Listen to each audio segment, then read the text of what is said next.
என்னுடைய தாய் தந்தையருக்கும் இந்த நாளுக்காக நன்றியை தெரிவித்துக் கொள்கின்றேன். நான் பேச ஆரம்பிக்கிறதுக்கு முன்னாடி 2 விஷயங்களை உங்களோட பகிர்ந்துக்கணும்.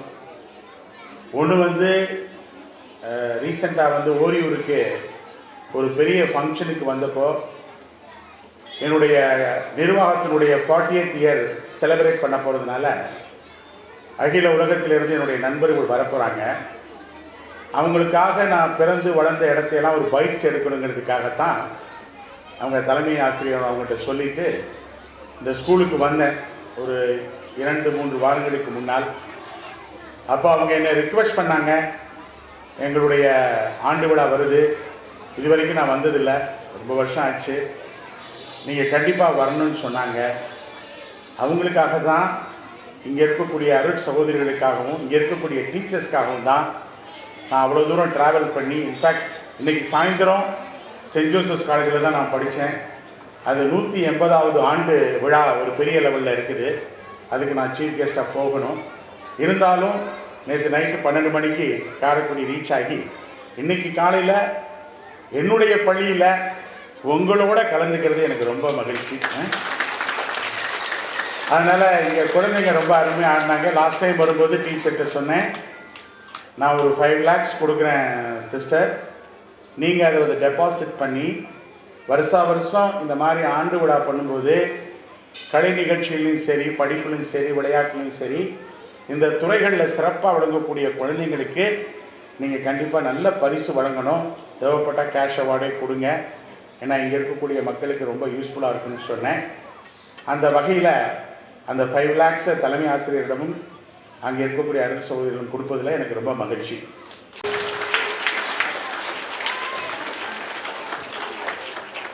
ரெண்டாவது, இப்போ மேடையில் இருக்கும்போது இன்ஜினியர் சார்கிட்ட பேசிகிட்டு இருந்தேன், நீங்கள்லாம் இவ்வளோ தூரம் கஷ்டப்பட்டு உட்காருவீங்க.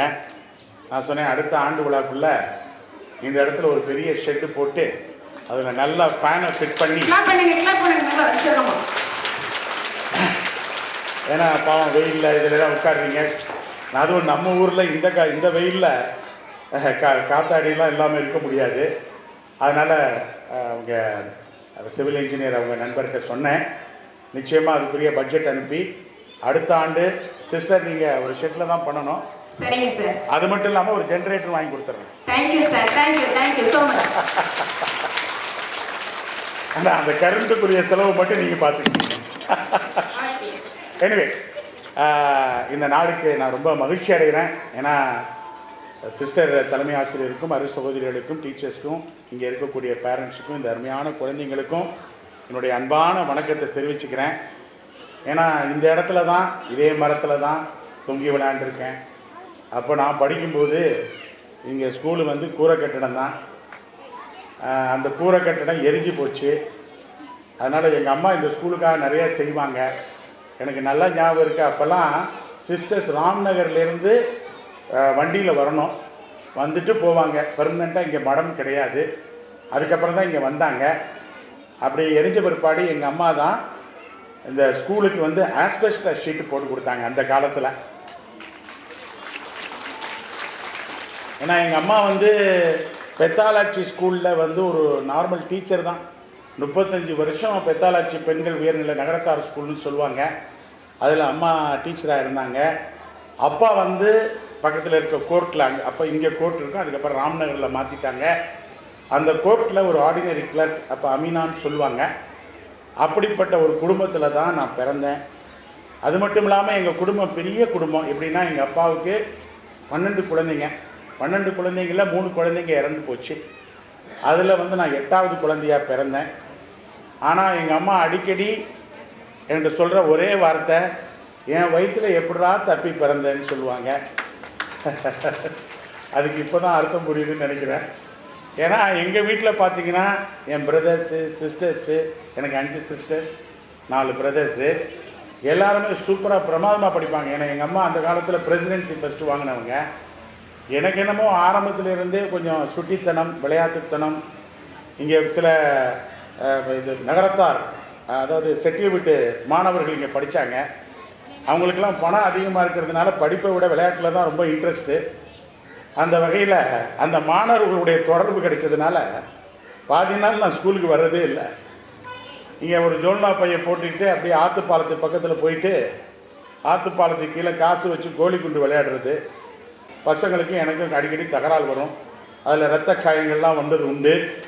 ஆனால் அன்னாட எங்கள் அம்மாட்ட அடி வாங்காமல் நான் இருந்ததே கிடையாது. ஏன்னா எங்கள் அம்மா சொல்லுவாங்க, ஸ்கூலை முடித்து வரும்போதே, டேய் எனக்கு வயிறு பக்கு பக்குங்குதுடா, யார் வீட்டுக்கு முன்னாடி வந்து பஞ்சாயத்து வைக்க வந்திருக்காங்கன்னு சொல்லுவாங்க.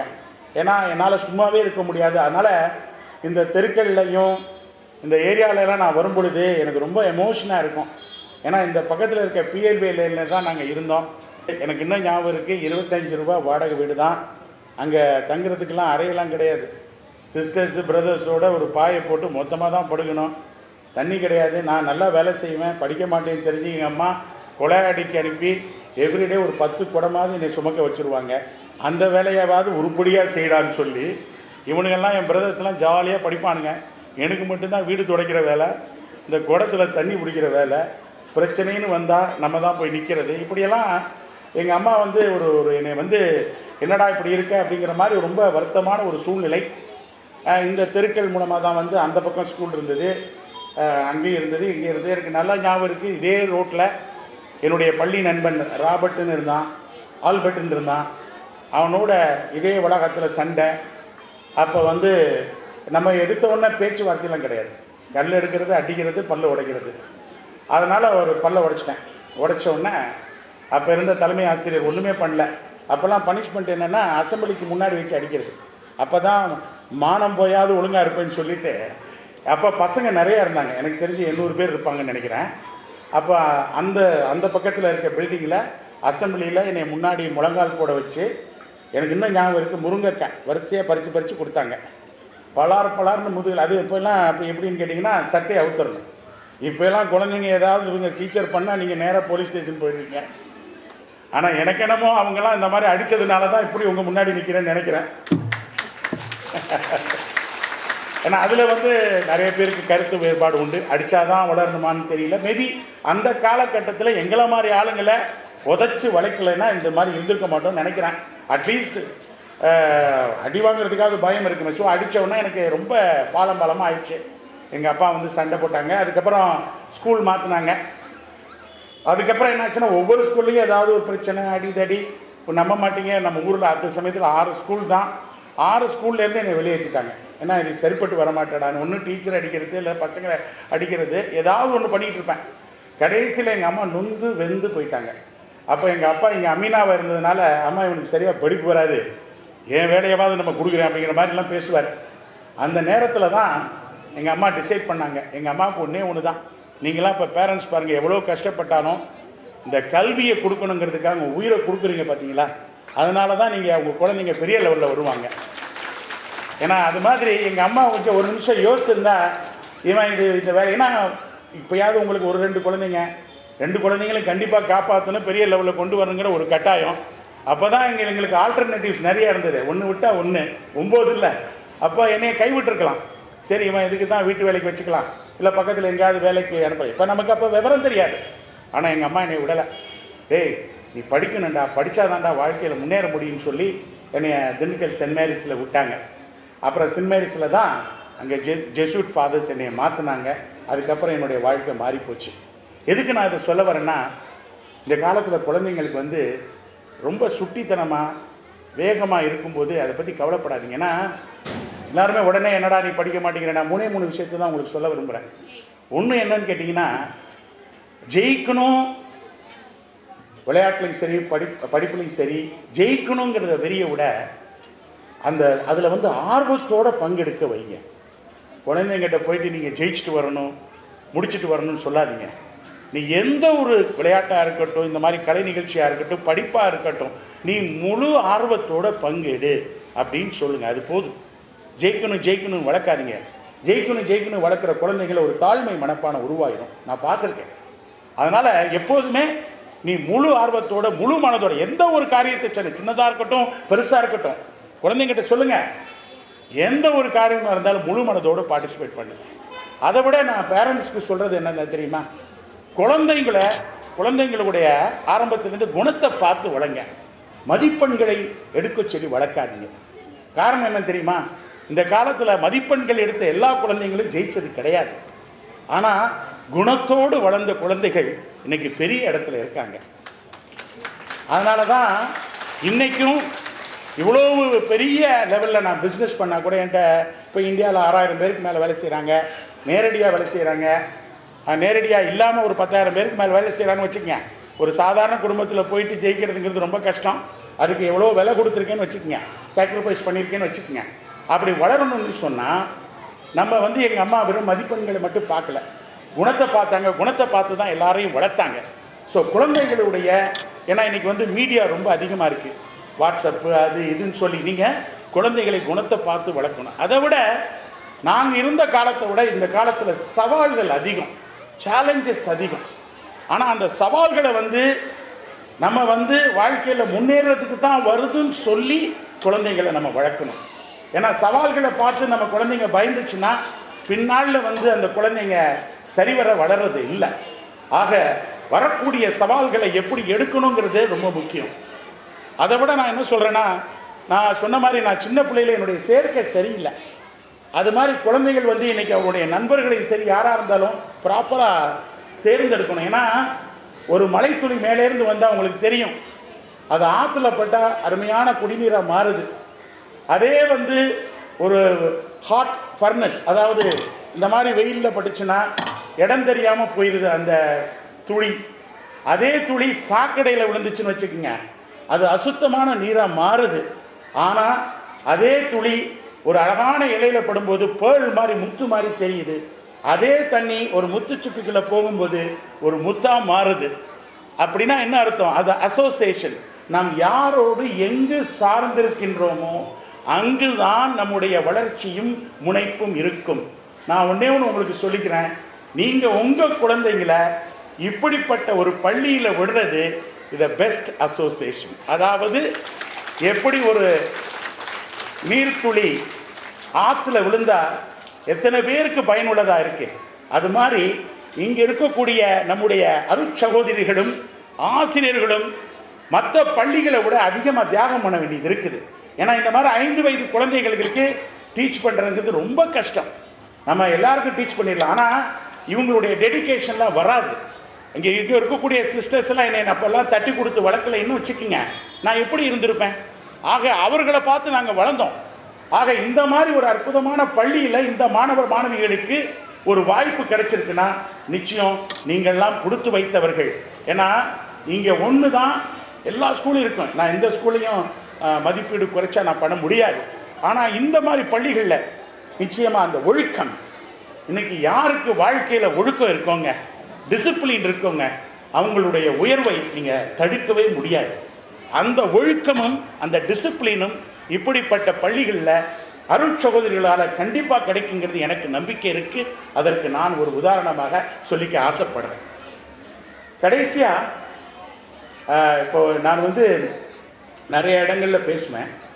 அப்போ பேசும்போது சில சமயத்தில் உங்களுக்கெல்லாம் எம்ஜிஆர் தெரியும், கருத்துள்ள பாடல்களில் அந்த சமயத்தில் கண்ணதாசன் எழுதினாங்க, நிறைய பேர் எழுதினாங்க. அதில் எனக்கு ரொம்ப பிடிச்ச பாட்டு, குழந்தைங்களுக்காக பிடிச்ச பாட்டு, அதில் நல்ல நல்ல பிள்ளைகளை தம்பின்னு வரும். அதில் சில வரிகள் ரொம்ப அற்புதமான வரிகள். அன்னையிடம் நீ அன்பை வாங்கலாம், தந்தையிடம் நீ அறிவை வாங்கலாம், இரண்டும் இருந்தால் பேரை வாங்கலாம், பேரை வாங்கினால் உரை வாங்கலாம். திருப்பி ரிப்பீட் பண்ணுறேன். அன்னையிடம் நீ அன்பை வாங்கலாம், தந்தையிடம் நீ அறிவை வாங்கலாம், இரண்டும் இருந்தால் பேரை வாங்கலாம், பேரை வாங்கினால் உரை வாங்கலாம். இதுக்கு அடுத்த ஸ்டான்ஸா ரொம்ப முக்கியமான அருமையான டான்ஸா. நம்ம மனித வாழ்க்கை வாழ்கிறது எதுக்குன்னா, நம்மளால் முடிஞ்சதை மற்றவங்களுக்கு செய்கிறது, அதுதான் வாழ்க்கை. அதில் அழகாக சொல்வார், கருணை இருந்தால் வள்ளலாகலாம், கடமை இருந்தால் வீரனாகலாம், பொறுமை இருந்தால் மனிதனாகலாம், மூன்றும் இருந்தால் தலைவனாகலாம். இவ்வளோதாங்க. நான் இன்னைக்கு குழந்தைங்களுக்கு சொல்ல வேண்டிய விஷயமே இவ்வளோதான். இந்த பாட்டிலே அடங்கிருச்சு. என்னைக்கு நம்ம வாழ்க்கையில் அமைதியா நமக்கு கிடைச்சது போதும், மற்றவங்களை ஒப்பிட்டு பார்க்காம எந்த விதத்திலையும் ஆண்டவர் என்னை இந்த அளவுக்கு ஆசீர்வதிச்சிருக்காருன்னு ஒரு நிமிஷம் உட்கார்ந்து நம்ம யோசிக்கிறோம்னாலே நம்ம வாழ்க்கையில திருப்தி வந்துடும். நான் இன்னைக்கும் சொல்றேங்க, வாழ்க்கையில நம்ம எந்த உயரத்துக்கு வேணாலும் போகலாம், ஆனா மனம் திருப்தி இல்லாத ஒரு வாழ்க்கை அப்படி உயர்வாக வாழ்ந்த வாழ்க்கைக்கு அர்த்தமே இல்லை. அது ஆங்கிலத்தில் அழகா சொல்லுவாங்க, success has no meaning but satisfaction is measured by my mind, heart and soul சொல்லுவாங்க. அப்படின்னா என்ன அர்த்தம்? வாழ்க்கையில எந்த ஒரு வகையிலுமே எனக்கு திருப்தி இருக்கு, ஆண்டவர் என்னை ஆசீர்வதிச்சிருக்கார், இது போதும்னு நினைச்சு பாருங்க, கடவுள் மென்மேலும் கொடுப்பாருன்னு சொல்லி நான் இன்னைக்கு என்கிட்ட இருக்கிறதை என்னால் முடிஞ்சவங்களுக்கு பகிர்ந்து கொடுக்கறதுக்கு காரணமே எங்கள் அம்மா தான். ஏன்னா வசதியே இல்லாத போது அவங்க வர்றவங்களுக்கெல்லாம் சாப்பாடு போட்டு இருக்கிறத கொடுத்துட்டு என்கிட்ட சொல்லுவாங்க, டேய் நீ தேட்டாலும் நிறைய சாப்பிடுவ, வீட்டுக்கு ஆள் வந்துட்டாங்க, நீ கடைசியாக தான் சாப்பிடணும்னு சொல்லி எல்லாரையும் சாப்பிட வச்சுட்டு தான் நீ சாப்பிட வைப்பாங்க. ஏன்னா இன்னைக்கு குழந்தைங்க நம்மளை பார்த்து வளர்ந்து யாரை பார்த்து இல்லைங்க, ரெண்டே பேரை தான். ஒன்று நீங்கள் வளர்க்குற விதம் அப்பா அம்மா, ரெண்டாவது இங்கே இருக்க டீச்சர்ஸ். இவங்க கிட்ட நற்குணங்கள் அமைஞ்சிருச்சுன்னு வச்சுக்கோங்க, நீங்கள் புதுசாக வாழ்க்கையில் எதையுமே டீச் பண்ண வேண்டாம். அதுதான் நான் என் வாழ்க்கையில் நான் உணர்ந்தது. அதனால் நம்முடைய வழிகாட்டிகளே தாய் தந்தையும் தான், இந்த டீச்சர்ஸும் தான் என்று சொல்லி எப்போதுமே மகிழ்ச்சி என்பது, நான் திருப்பி சொல்கிறேன், மகிழ்ச்சி என்பது விரும்பியதை செய்வது, வெற்றி என்பது நாம் செய்வதை விரும்புவது.